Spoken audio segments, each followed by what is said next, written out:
Hello friends, welcome to our YouTube channel the mode of classes. आज की class में कुछ इंपॉर्टेंट क्वेश्चंस हैं आपके बीए फाइनल ईयर के, जो कि आपके एग्जाम में काफ़ी मोस्टफुल हो गया, इंपॉर्टेंट हो गया आपके लिए। देखो, इसमें सबसे पहला जो क्वेश्चन है आपका, शीत युद्ध से आप क्या समझते हैं, इसको प्रारंभ करने वाले कारण। ये जो 10 क्वेश्चन आपको दिए गए हैं, ये बहुत ही इंपॉर्टेंट टॉपिक है। इसको अगर आप समझ लोगे तो इन्हीं के बेस पर आपका क्वेश्चन आएगा। थोड़ा घुमा दिया जाएगा क्वेश्चन को, लेकिन आएगा इसी के बेस पर। देखो, शीत युद्ध से आप क्या समझते हैं, इसको प्रारंभ करने वाले कारण। शीत युद्ध आप सबको पता है ठंडा युद्ध होता है। शीत युद्ध मतलब होता है ठंडा युद्ध, जिसमें युद्ध नहीं होता परंतु युद्ध होने की संभावना बनी रहती है। ये 1945 से 1991 तक अमेरिका व सोवियत संघ के बीच लड़ा गया था। इस युद्ध के होने के कई सारे कारण थे।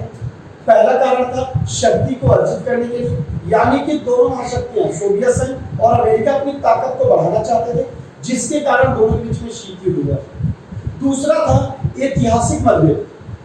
1970 में रूस ने एक पार्टी बनाई थी और उस पार्टी का नाम था कम्युनिस्ट पार्टी। यह क्रांति हुई थी, उसे कुचलने या समाप्त करने का पश्चिमी राष्ट्रों ने भरपूर प्रयास किया था, जिसे रूस कभी नहीं भुला सकता।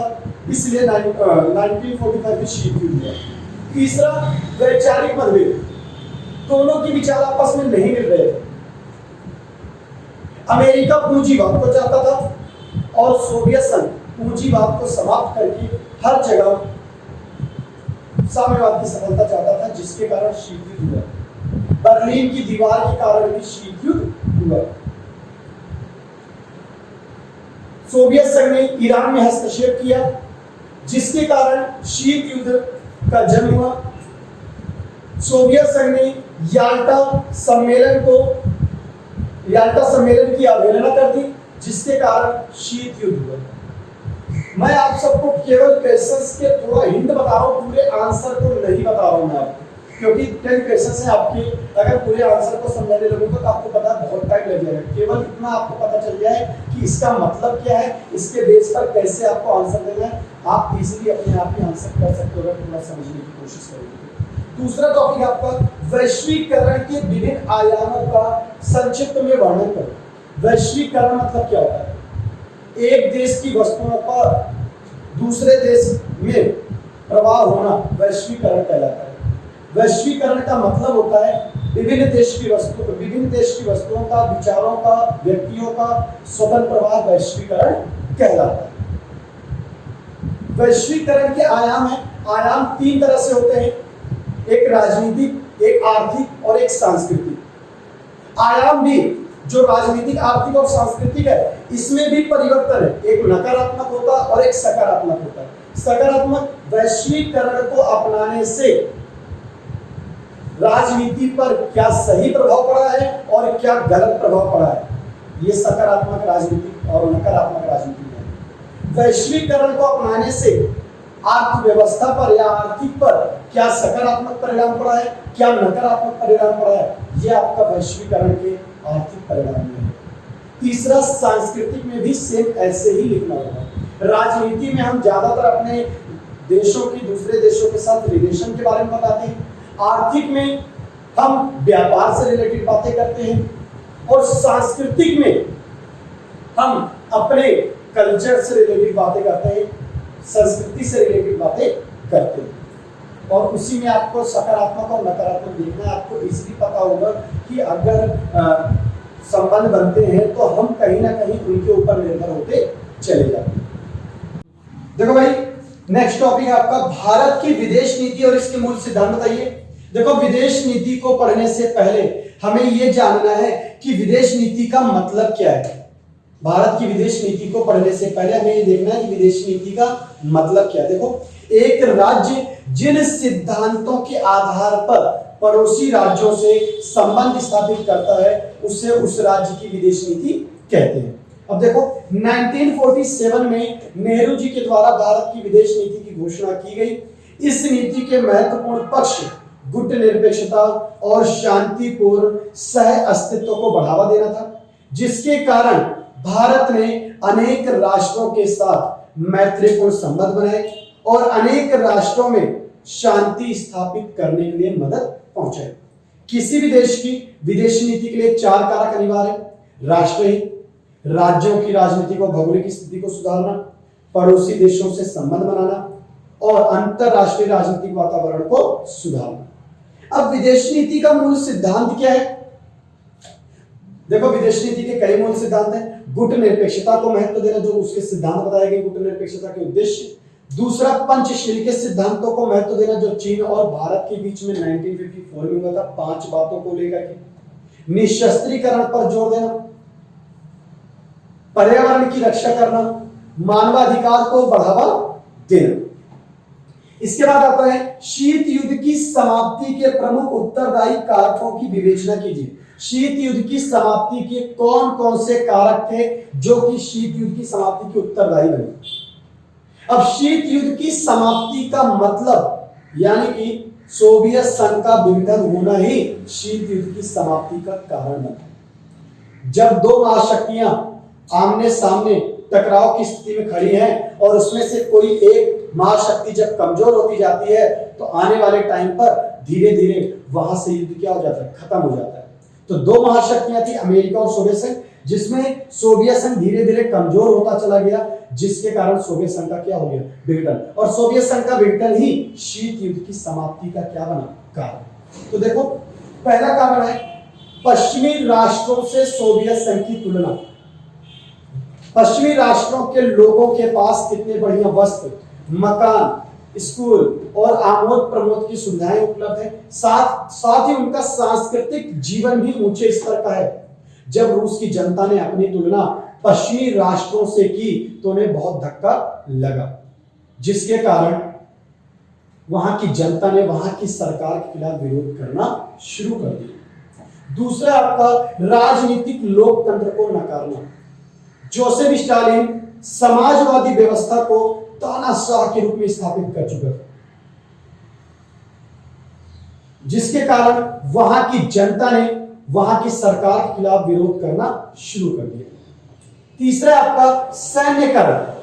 अपने को सैनिक रूप से शक्तिशाली बनाए रखने के लिए सोवियत संघ ने अपने संसाधनों का एक बड़ा हिस्सा शस्त्रों को बनाने में लगा दिया, जिसके कारण बुनियादी जरूरत की चीजें, चाय, कॉफी, साबुन के क्षेत्र में भारी कमी पैदा हो गई, जिसके कारण वहां की जनता ने वहां की सरकार के खिलाफ विरोध करना शुरू कर दिया और विरोध करने के कारण ही वहां की सरकार का धीरे धीरे विघटन होने लगा। इसके बाद आपका गोरबाचेव की नीतियां। गोरबाचेव ने जब पुनर्रचना का अभियान चलाया तो भ्रष्ट अधिकारियों ने उनका विरोध किया, जिसके कारण सोवियत संघ विघटन की ओर बढ़ने लगा। इसके बाद है आपका आर्थिक विफलताएं। भारी उद्योगों पर जोर देने की वजह से उपभोक्ता वस्तुओं के उत्पादन में देश बहुत पीछे रह गया। कृषि और उद्योग दोनों सरकारी कर्मचारियों के हाथों में था। सरकारी खेती को कामयाब बनाने के लिए हिंसा और आतंक का सहारा लिया गया, जिसके कारण सोवियत संघ का क्या होने लगा? विघटन। सोवियत संघ के विघटन में बर्लिन की दीवार का भी एक कारण है, जिसके कारण सोवियत संघ विघटन की ओर बढ़ने लगा। 9 नवंबर 1989 में बर्लिन की दीवार गिर गई, जिसके कारण सोवियत संघ विघटन की ओर बढ़ने लगा। सोवियत संघ के विघटन का एक कारण तख्ता पलट की नीति भी है, जिसे हम शॉक थेरेपी भी कहते हैं, जो कि 1991 में अपनाई गई थी। इसके बाद सोवियत संघ पूरी तरह से टूट गया। इसके बाद है आपका जेन टिग्नर के विशेष संदर्भ में अंतरराष्ट्रीय राजनीति के नारीवाद का वर्णन कीजिए। अब भाई, मैंने आपको पहले भी बताया है कि नारीवाद का मतलब क्या होता है, कि जो भी व्यक्ति नारियों के अधिकारों के लिए लड़ता है, जो भी व्यक्ति नारियों के अधिकारों को लेकर के बातें करता है, उसे हम नारीवाद कहते हैं। नारियों को हमारे समाज में महत्व नहीं दिया जा रहा था, नारियों को हमारे समाज में वोट देने का अधिकार नहीं था, नारियों को हमारे समाज में हर अधिकारों से दूर रखा गया था। उन्हीं अधिकारों को दिलाने के लिए बहुत सारे विचारकों ने अपने विचार देने शुरू कर दिए। उन्हीं विचारों को हमने क्या कहा? नारीवाद। तो उसके बारे में आपको लिखना है, एक तरह से नारीवाद के ऊपर एक निबंध लिखना है जो कि नारियों से संबंधित है। इसके बाद नेक्स्ट टॉपिक है आपका गुट निरपेक्षता से आप क्या समझते हैं? भारत की गुट निरपेक्षता के पीछे कौन से अति आवश्यक कारण हैं? देखो भाई, गुट निरपेक्षता का मतलब क्या होता है? उससे पहले हमें यह देखना है कि गुट निरपेक्षता की स्थापना कैसे की गई। गुट निरपेक्षता की स्थापना 5 देशों ने की थी। वो 5 देश कौन कौन से हैं ये भी देख लो। भारत के पंडित जवाहरलाल नेहरू थे, यूगोस्लोवाकिया के जोसेफ ब्राज टीटो थे, घाना के वामे नक्रूमा थे, मिस्र के गमाल अब्दुल नासिर थे, इंडोनेशिया के सुकर्णो थे। इन 5 देशों के नेताओं ने मिलकर के गुट निरपेक्षता की स्थापना की। 1955 में एक सम्मेलन हुआ था, बाडुंग सम्मेलन। उस सम्मेलन में एशिया और अफ्रीका के 9 स्वतंत्र देशों के संपर्कों में क्या हुई थी? वृद्धि। वहीं पर गुट निरपेक्षता की नींव डाली गई थी और 1956 में गुट निरपेक्षता की स्थापना की गई। अब गुट निरपेक्षता का मतलब क्या होता है? किसी भी गुट में शामिल ना होना। अब जो गुट निरपेक्ष देश थे उनके सामने 2 महाशक्तियां थी, एक तरफ अमेरिका और एक तरफ सोवियत संघ, एक तरफ पूर्वी देश, एक तरफ पश्चिमी देश।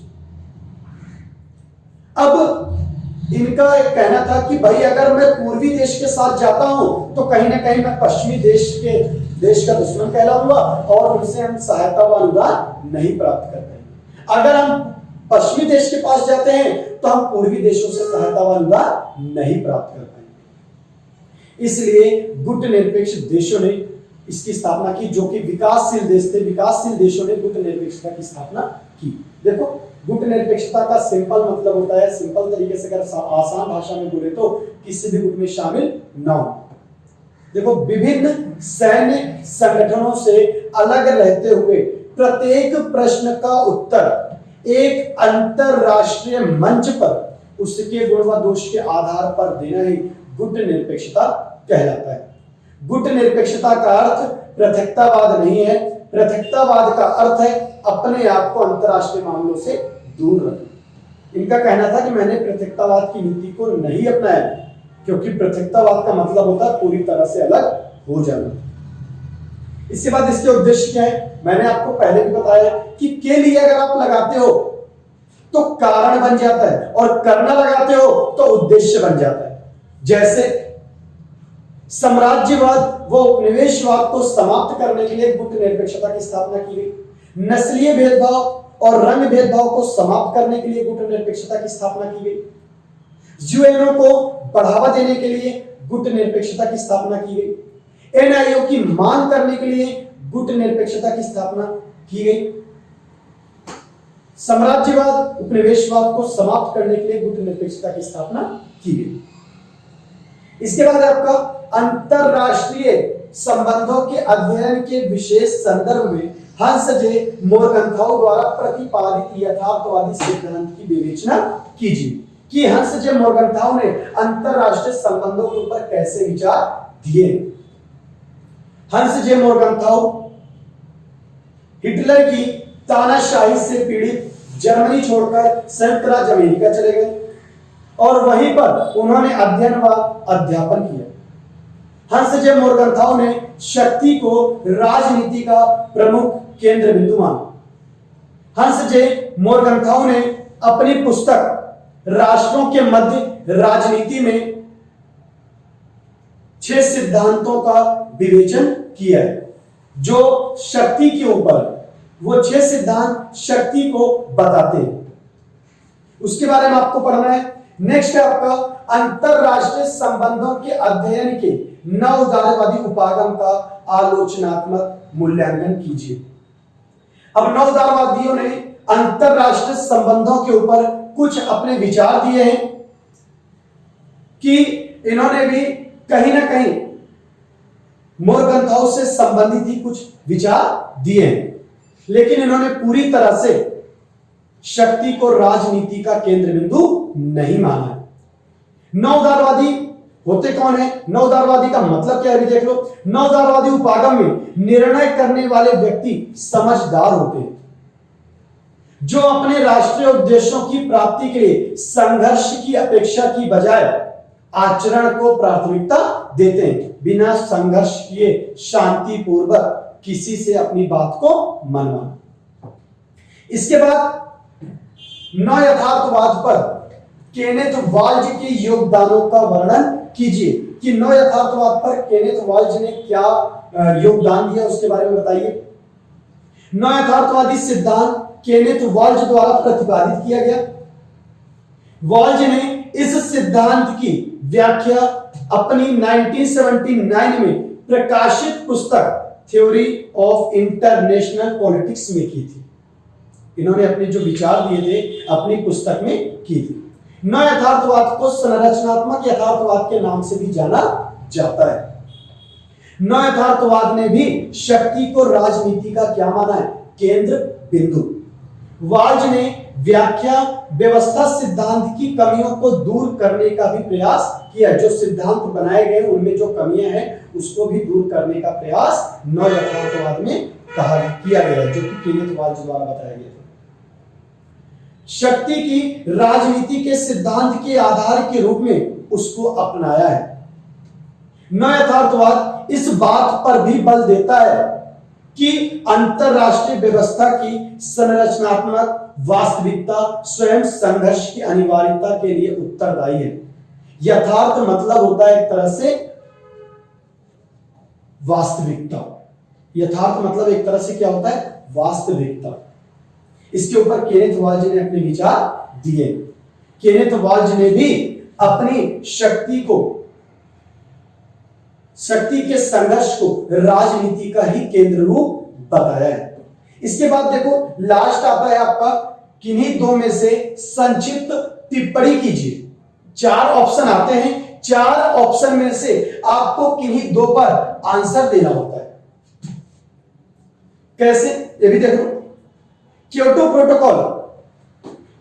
प्रोटोकॉल जो है ये 1997 में किया गया था, 11 दिसंबर को जापान के एक नगर क्योटो में, जिसमें यह समझौता हुआ था कि जो विकसित देश हैं वो गैसों के प्रयोग करने में यानी उत्सर्जन में वर्ष 2012 तक कम से कम 5% की कमी लाएंगे, जिससे पर्यावरण को सुरक्षित किया जा सके। परंतु अमेरिका ने इस संधि को क्या कर दिया था, नामंजूर कर दिया था।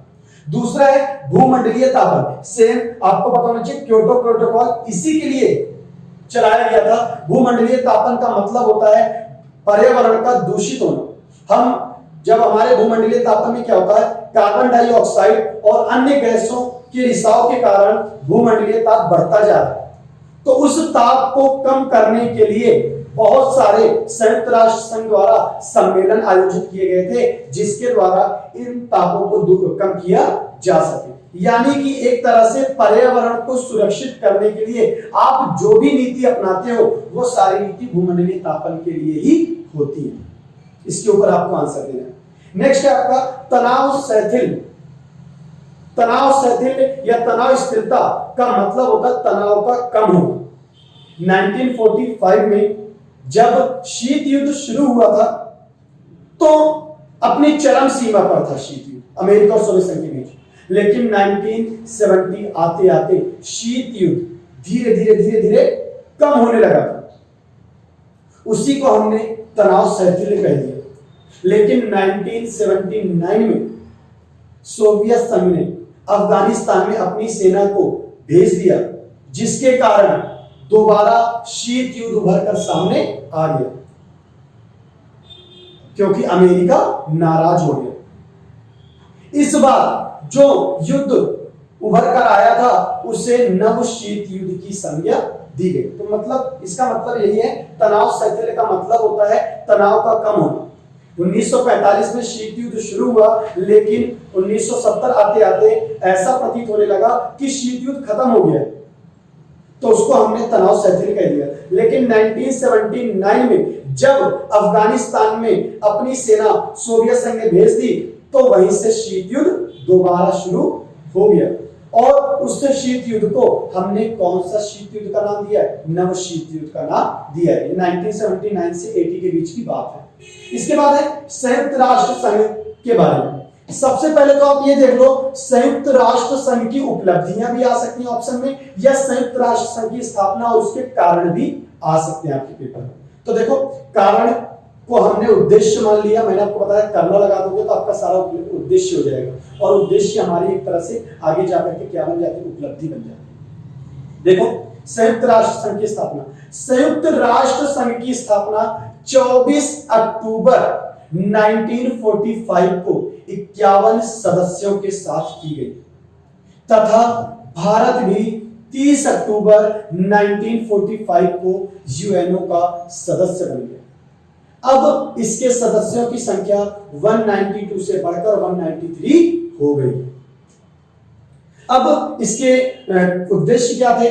मृत्यु विनाश के भय को समाप्त करना, मृत्यु एवं विनाश के भय को समाप्त करना, पर्यावरण की रक्षा करना, राष्ट्रों के मध्य जो संघर्ष चल रहे हैं उनको दूर करना, ये आपके संयुक्त राष्ट्र संघ की स्थापना के उद्देश्य। राष्ट्रों के बीच समान अधिकार को प्राथमिकता देना, ये आपकी क्या है, संयुक्त राष्ट्र संघ की क्या है, उद्देश्य। इसमें और भी बहुत सारे उद्देश्य हैं जो कि आप बता सकते हो, मैंने सारे एक्सप्लेन नहीं किया आपको, लेकिन आप उसके ऊपर बता सकते हो आंसर। केवल ये जो वीडियो आपको बनाई गई आपके लिए, ये वीडियो इसीलिए है कि केवल आपको क्वेश्चंस पता चल सके, कि आप इजीली तरीके से फिर आप इसे समझ जाओगे। आपको मैंने हिंट बता दिया है, हिंट बताने के बाद आप इसे इजीली तरीके से अगर आपको एक्सप्लेन करना है तो आप अपने शब्दों में भी एक्सप्लेन कर सकते हो। क्वेश्चंस यही रहेंगे, केवल क्वेश्चंस को थोड़ा घुमा दिया जाता है, तो लेकिन मतलब यही होता है क्वेश्चन का। आपके क्वेश्चंस दिए गए आपके एग्जाम के लिए काफी इंपॉर्टेंट है, इन क्वेश्चंस पर आप फोकस करेंगे जिससे कि आपको एग्जाम में कोई भी प्रॉब्लम ना हो सके।